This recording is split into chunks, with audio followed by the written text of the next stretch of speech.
found. He is my light, my strength, my song.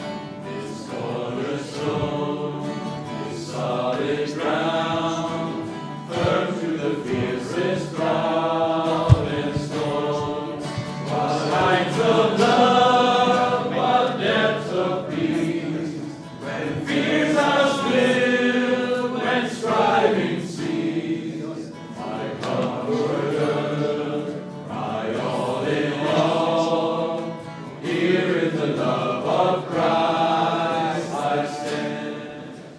And sometimes people think we need better church, and they are searching for another denominations in their neighborhood. But I would say we don't need better church. It's enough to transform the people, and the church will be better. So, church certainly is a spiritual entity. It's a fellowship or connection or not gathering necessarily. It's a fellowship. It's a network of relationship of people who are saved by Jesus and being sanctified by Him. Nevertheless, in the New Testament, we have so many examples, and in Jesus' life too, that, and even in Apostle Paul, the earthly meetings of the church for Apostle Paul seems to me always were kind of touching the world, the non-believers. One of the strongest examples is, for me, 1 Corinthians 14, as we were speaking about the prophecy, and there is also tongues mentioned. It's 1 Corinthians 14:23. Therefore, if the whole church assembles together and all speak in tongues, and ungifted men or unbelievers enter, will they not say that you are mad? It's from the Bible, what I just said. Okay? So it's a church together, the whole church assembles, and Paul is giving instructions how to behave because the non-believer may come. And if he comes, what he thinks about you, what image does it create in him? Wouldn't he say, you are mad? And I'm afraid, my dear brothers, non-charismatics, many times, if the non-believers would come to our churches, they would say this thing. And we don't speak in tongues. But still, it's so strange, so foreign to their culture. Anything what we say and do, or many other things. I was thinking about that and said, what? The non-believers should be a measure of what we do? But it's what Paul says here. If he comes, wouldn't he say you're mad? And that would be a bad thing. On the other hand, that's what we read in the morning. It's verse 24-25. If all prophesy and unbeliever or the ungifted man enters, he is convinced by all and is called to account by all, and so on. And finally it says, God, the non-believer says, God is certainly among you. As I realized this, I said, okay, in my church we are probably doing things, I felt, can I invite my non-Christian friend, as in the previous church, we did their things so right, so well, and all the Christians would be happy, or most of them. But he says this, and even if I, as I'm observing Lord Jesus, he does separate his disciples around himself, but only on special occasions. Just take a bit of rest, he says. Otherwise, everything around Jesus is happening in front of the crowds. Many times he has very personal talk with someone, and someone else is jumping into his words saying something. Like the blind man who was born blind, John 9, at the end of the chapter, he sees him again, Jesus sees him again and says, "Do you believe?" And so on. And he bows down and says yes. And he asks, "Who is he?" and so on. But immediately after that, there is someone saying something, some Pharisee or someone is saying something to Jesus, So everything was open. Everything was happening outside there. Just a few occasions when he takes his disciples aside to give them rest or to teach them something, or in the garden and so on. But these are so few occasions. Otherwise, everything was so open. So it seems to me, from these observations, I make it very short now, that the presence of non-believers is very healthy, a very crucial thing for the church. I would ask you at this moment, if you could think for a minute and write down individually some of the non-believers you would like to invite to your church. Write down 3 names or 5 or so. Who is the close friend you would like to see in your church? And put the names down so that you would be able to see that, and later we'll work more with it. Okay? 3, 5, or some will put down 10 names. But 3 or 5 is fine. Right now, please.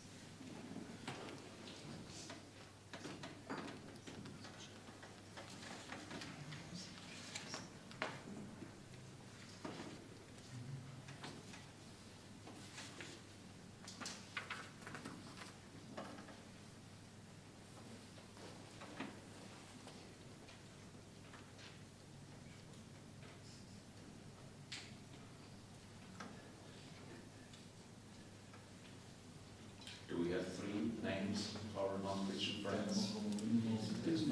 We're praying for and trying to reach. We would like to invite them to our fellowship. Okay, let's leave it at this moment. We'll come back to it. Traditionally, as I grew up, I have seen this model, which is in your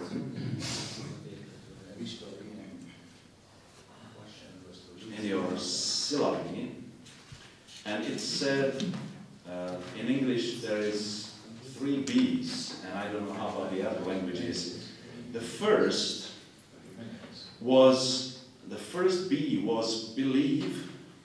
Second B was thus you will become Christian, and the third was you can belong to us. So it used to be believe, then become, then belong. We cannot exchange the belief and become Christian. To become Christian, you need to believe in Jesus. But how about the belong part? It used to be in the churches I grew up in that you first need to prove you are a good Christian to become a member. Basically, if you wanted to be baptized, you would need to come to a certain board and answer questions. Sometimes some good friends try to prepare you for these questions so that you will answer properly. They might ask you this. If you say this, it will be good. If you quote this Bible verse, it will be good. And so people in my generation, young people, postponed their baptism from the Christian homes you are 19 and you're not baptized yet. What's wrong with you? And they try to avoid these questions. Because the belonging, official belonging with the baptism and all the stuff, membership and so on, was so stressful. Do you know this story, or is it totally foreign from Czech countries, from all the old times? Okay, some do. And I started to think about that, and it seems to me, maybe not only in this postmodern time, or whatever post-time it is, that the word or the concept of belonging allows us to explain things, to start speaking about Jesus. If they belong, so in the second line, you can put first belong, then believe, and then become.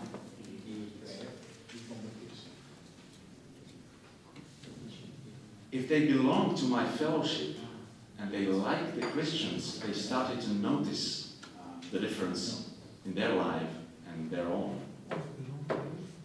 The belong is the first, yes, in the second line. Belong, believe, become Christian.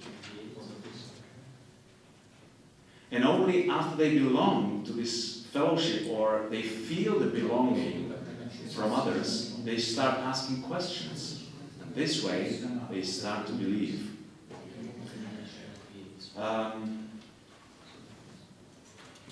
Some of our non-Christian friends have told us that they never met people like us. And that was a great reward for us. That we are different people and they could belong to us. Sometimes they said, "Oh, there is so much fun with you. I thought church should be something really heavy." That was their view. But the fellowship is so nice. Not necessarily fun, but it's light, it's uplifting, and so on. For example, with one of my friends, whom I met in the pub, as I mentioned, he is at our grill party, and after a few months, he comes with a direct question. "Hey, I have observed you and these your friends. How can I become a Christian?" What? I don't know how many people come to you with this question. I was surprised, but he noticed the difference and he asked, "How can I become what you are?" And that allowed me, okay, that's a good question. And I showed him a few principles and some Bible verses, and he said, "Okay, thank you," and he left. I said, "When you do it, send me a message." And I don't know, like 11 p.m., the message comes. I tried. I'll tell you more later. And now he's following Jesus and he's reaching others. He's 21. So he first belonged and he felt the belonging. And then he started to ask questions. And he asked how to make the decision for the Lord. I learned that first I need to belong to them before they will belong to us. He felt my belonging to him, my friendship, my understanding, my real interest about him, and so on. People need community. So many people in my country are lonely. They may have crowds around them, but they are still lonely.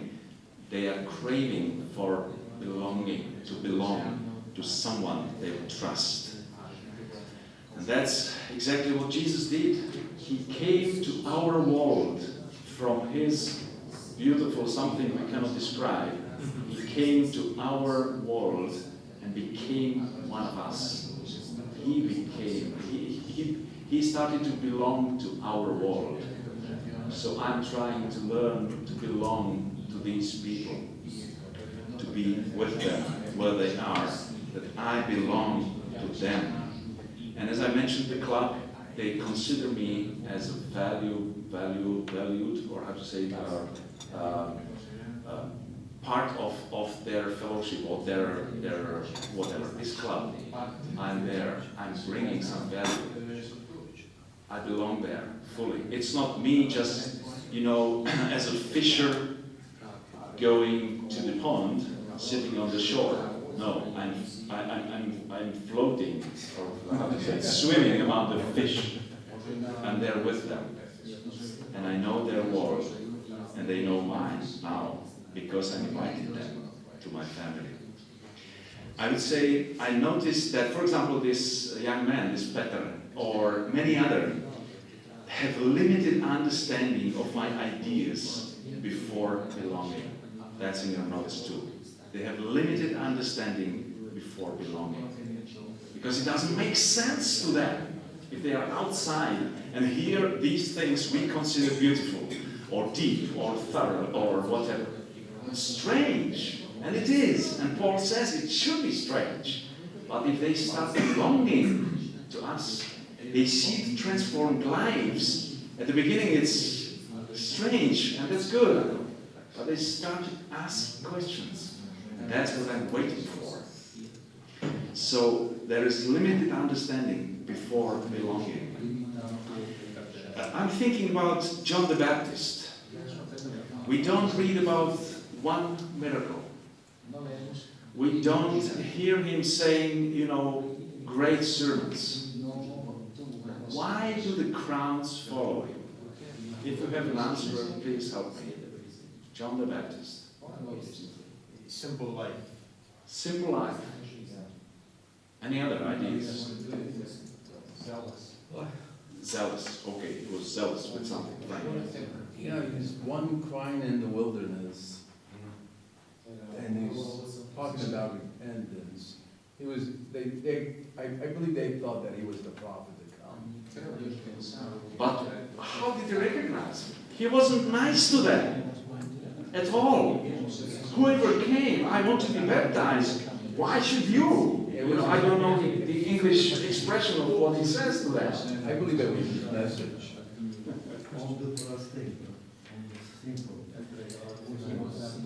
I think it was not about the miracles. It was not, even the message itself. Just repent. What's that message? But it seems to me he brought some kind of hope to them. And that helped him, or that was the thing they were looking for. Because he was pointing to Jesus, to someone who is going after him. Yes. Sasha? Also Sasha? He was the first prophet for the last 300 years. Yeah, or maybe even 400. Yes, but how do you recognize prophet? By saying, you are wrong, you are the white person, was that generation or something? But he brought the hope for them, pointing to someone going after him. And the hope was so strong that they started to follow him. He started to say, the kingdom of God is near, and it's among you. Finally, it's in you, within you. I want to say that sometimes people are not so much interested in the message. The message, he said, it's not something, we would say, because it was unpleasant. But there was a hope in it, pointing to Jesus. So it was not clever and apologetic. It was the hope pointing to Jesus and the kingdom which is coming. And then he pointed to the person who came to be baptized, as the other sinners were. One man, about 50 years old, after some time, he said, I think now I have what you have. Because he committed his life to Jesus. He knew all the time before, he knew he doesn't have what we have. But he felt the difference. He never asked that question. Only afterwards, he felt that difference And he said, now I think I have what you have. Because he asked Jesus if he would come into his life and change it. So people many times, even if they are belonging to our fellowship, they know they are not of us. They feel it. We try to explain the things, but until it's there, until they're really, so they know there is a difference. So they belong to the fellowship, but they know they are not what we are. And that's what I want. I want to struggle in their heart and these questions. What's the difference? What's the difference? So belong, I think, is the first. By the way, if you look at these three words, which of these three was the first in your life? Who would say to believe? You first believed and then you became. Who would say it? You believed first.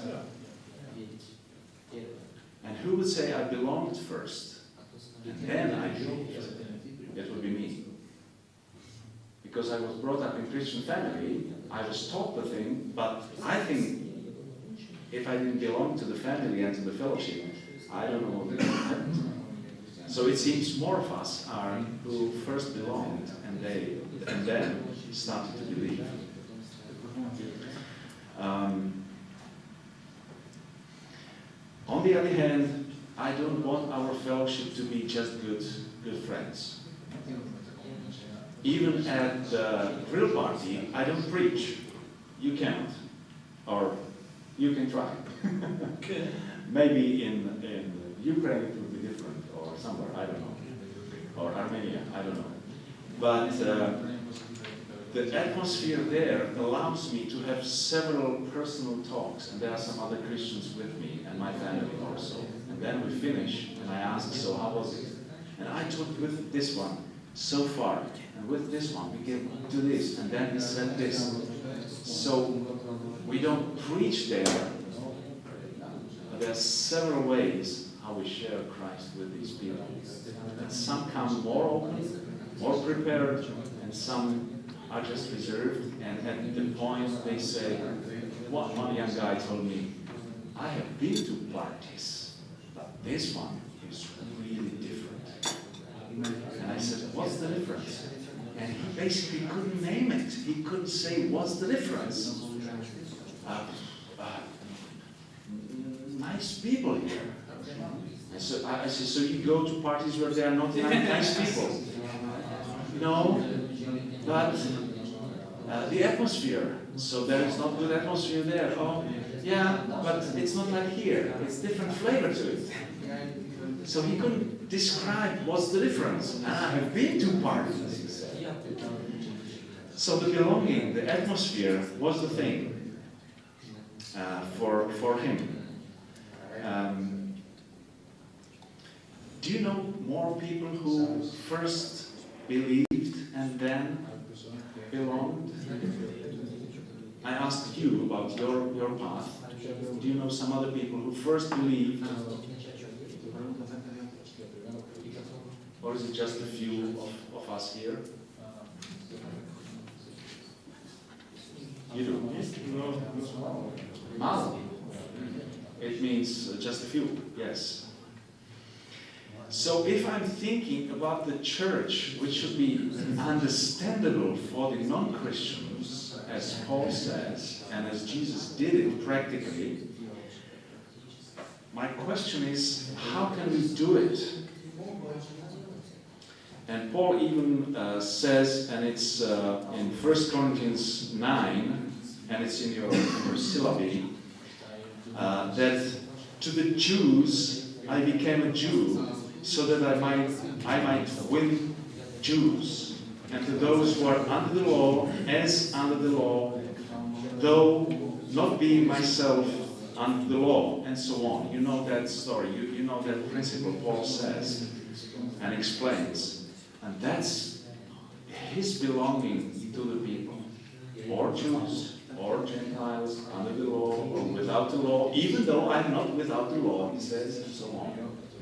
I'm under the law of Christ, and so how can we adopt our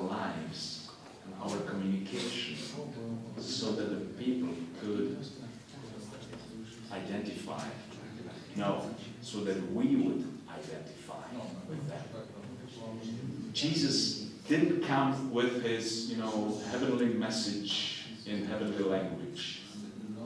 He brought us heavenly message, but with earthly language. I'd say Jesus didn't start one new religious word. He used the vocabulary which was used in his time. He didn't start one new word. They already had enough of these religious words they didn't understand themselves. So sometimes he did explain things. So Jesus left his glory to be with us, to be one of us. And in John 16:28, I came forth from the Father and have come into the world. So he joined ours, he came to our situation. And as he was sharing his heavenly message, he used the earthly language. He used pictures which the people, if they were listening to him with closed eyes, they would see it, they would hear it. As he was speaking about sheep, I think because they were so well knew the situation around sheep, that if they closed their eyes, they would just see them, the sheep just going around, Or if he was speaking about the sower, he would hear the grain falling on the ground. It was so well known by them, whatever story or example or picture or parable he says, it was so well known to them. How do we explain the gospel to our people? Maybe we speak about sheep too, but in my country, some of the kids have never seen sheep, and they are 10 years old. It doesn't mean we cannot use the Bible verses, but we need to show them pictures. This is sheep who. But it's not speaking, to our generation that way as it did speak to Jesus, or in Jesus' people. And even if Jesus was speaking about the heavenly great things and used the earthly pictures and parables, he didn't make the heavenly things smaller. No, he just used more pictures, different angles, kind of viewing these heavenly things he was bringing about his Father and the principles, how to relate with him, and so on.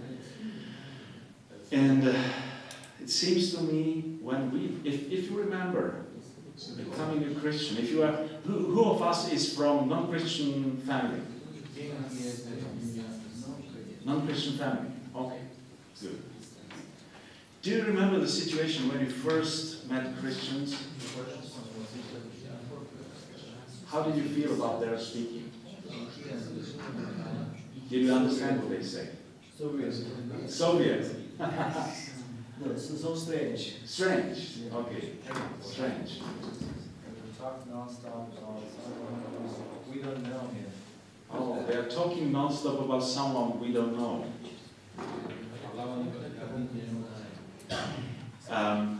It seems to me when someone becomes a Christian, my experience, my observation is that in about a few months, they learn the Christian vocabulary, and the Christian vocabulary becomes a big barrier around them for their non-Christian friends. They use the word like salvation. I don't know how is it in English used. If I stopped someone on the street and said something about salvation, if they would, if they would know what is that. They know it's a religious word. They have a box in their head, somewhere. Okay, these are religious words up there. But would it say anything? Would they use the words?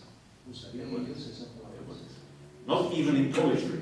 And there's so many words we are using, and basically that makes distance between them and us. And that's such a big. And the new believers learn this vocabulary, and that makes difference, the distance between them and their non-Christian friends. I'm so sorry.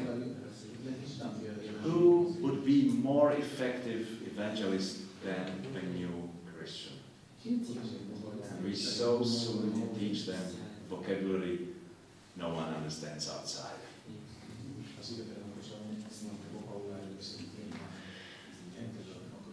I would tell you that for effective communication of gospel, you don't need the word gospel. For effective communication of gospel, you don't need any of this Christian vocabulary. Any single one.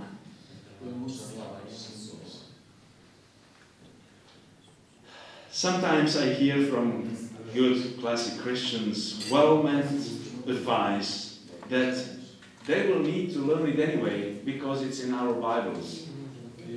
And I'm so sorry we don't have Bible in the real Czech. Maybe the Living Translation would be close enough. But I'm still not sure if people outside would understand the Living Translation. Maybe they would. In English it might be good. They did something similar to Living Bible or something. That was the name. It's just a paraphrase, but the Czech paraphrase is still too far from the way how people speak out there. Still so much Christianese, a Christian language. And I would say we don't need any of these for communication of these great things of the Lord. You know, some people say, just explain it to them.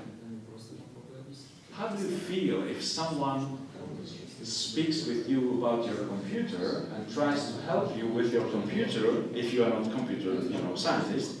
They try to explain to you and they use this word and that word and you look like that. You don't know what's that? So they try to explain it to you. Basically by the explanation, they make it even more complicated.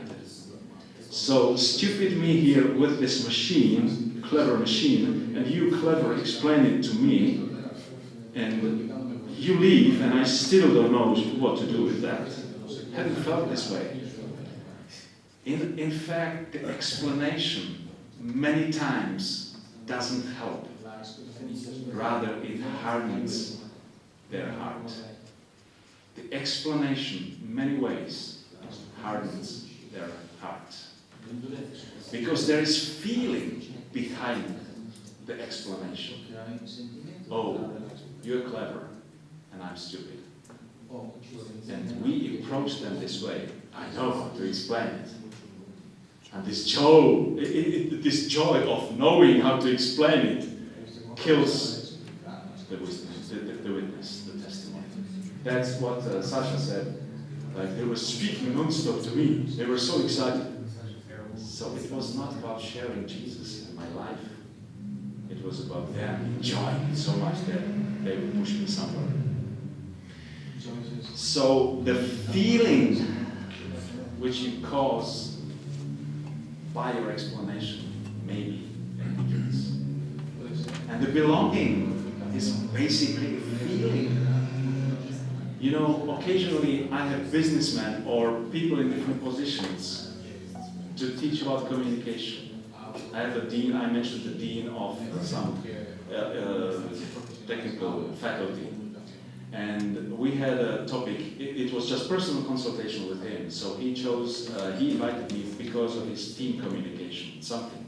And I listened to him for, 15, 20 minutes. I was asking questions and making notes about that. And finally I looked at him and I said, you know what? I feel... it was a question I asked him. Because he was speaking about his team members. And I asked how this person feels if you say this. And this dean of technical something says, what do you mean? I mean how he feels when you say this. And so what?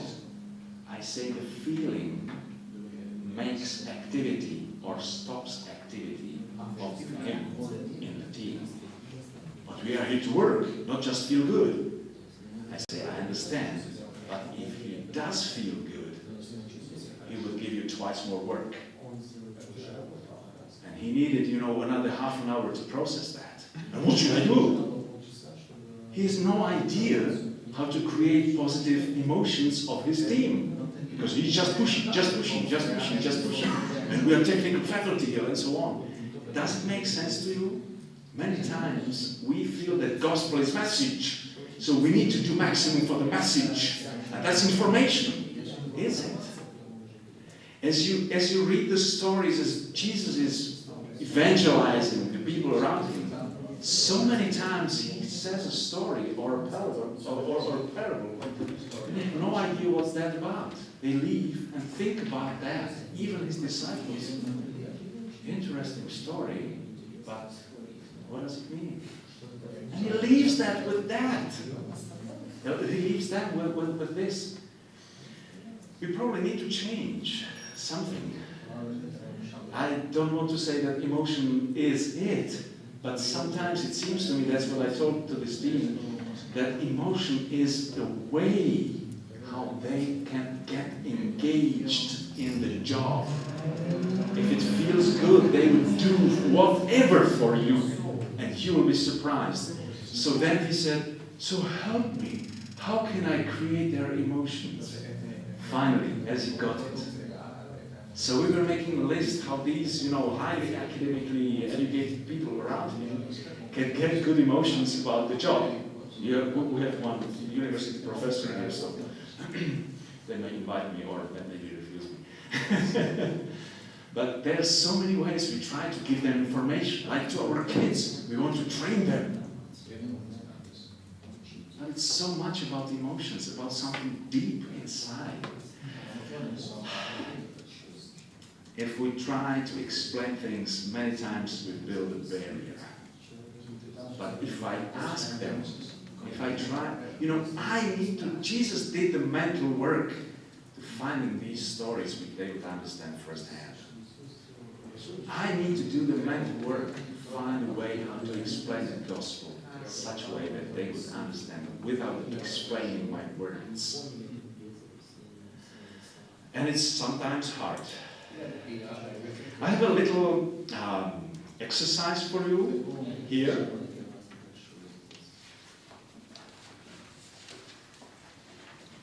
There is a chart on the page 12, and there is in the left column there are some Christian words. And look through them, please, on your own personally, and try to say in the second column how they would understand this word. People in your, non-believers in your situation. So it may differ in different countries. I think in Poland they would probably say something different than in the Czech Republic, and then Italy, and then the States or something. But what is their understanding of my holy words, sacred terms? Try to work on it on your own. So write down something. If possible, one word, what they would understand if you use this word, Christianity. And if you could put more of the feeling there, it would be so helpful for you. I'll just give you an example with a Christian. For a Czech person, if I say I'm a Christian, you guess what they think, what's their feeling. Boring. Out of reality. It's not connected with real life, and so on. It's one of the religions, and so on. It's just an example. If I ask anyone in the Czech street, what is Christianity? So, something historical, something, or Catholic Church or something. So try to put this emotion there in these other words, okay? Please. Not the replacement yet. First do the second column.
Wenn Ostdeutsche das Wort Christ Zwischenseite. Genau, das ist die rechte Spalte. Das ist ein erster Schritt. Du sollst überlegen, wie das normaler Deutsch aufgeht. Wenn der das Wort oder nicht Christ ist. Also das ist der zweite Schritt. Das ist schon vorgearbeitet.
I want to encourage you to work through your vocabulary.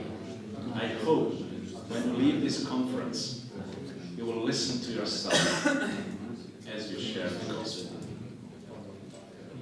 And listen if there is anything strange to your people.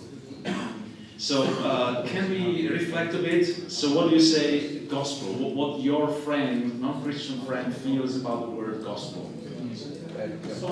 Song, okay. A book, Happy Days. A book, okay. Anything else? Gospel. Biblia, okay. The Bible. Okay. Old religious book, yes. Do we want to say that by the word gospel? I don't. So what do they hear as we say pray? I pray, or prayer. What do they hear? What's their image? Meditation. Meditation, that would be beautiful. Okay, the Heavenly Father. Yes, the prayer. Misha said something. Okay, some pose in certain place, that's prayer. Okay. Probably break the marriage. Excuse me? Oh, To bow down and beat with your hand on the floor, yeah. In India, it'd probably be to break the marriage. Okay, pray to Mary, yes. To talk to yourself. Talk to yourself. In the atheist. Yes, in atheist, yes. I think it would be the emotional equivalent in my context of a letter to Santa Claus. A letter to Santa Claus. Interesting, yes. You know, Czech would say, I don't know how to pray. That's their notion. You need to know. You need to, memorize something. And I never learned to play, to pray. So, and we have more of these words. I put just, I don't know how many, 6 here. But you probably have much more you would like to say, but you can't use them because they would understand something different. And you need to correct it. And how do you feel if you are corrected? As corrected. You don't like it. You or feel inferior, or you refuse the speaker. One of these. And you don't want any of these. So let's work now in small groups, probably the language groups, or let's say 2 or 3, so that you will hear each other. How to replace it. And please don't explain. Find one word, or maybe 2 for each. It will be hard work, I know. But that's what Jesus did when he came to this earth. He worked so hard to bring the whole gospel to us in our language, in our understanding. Okay? So groups of 2 or 3 and make the change.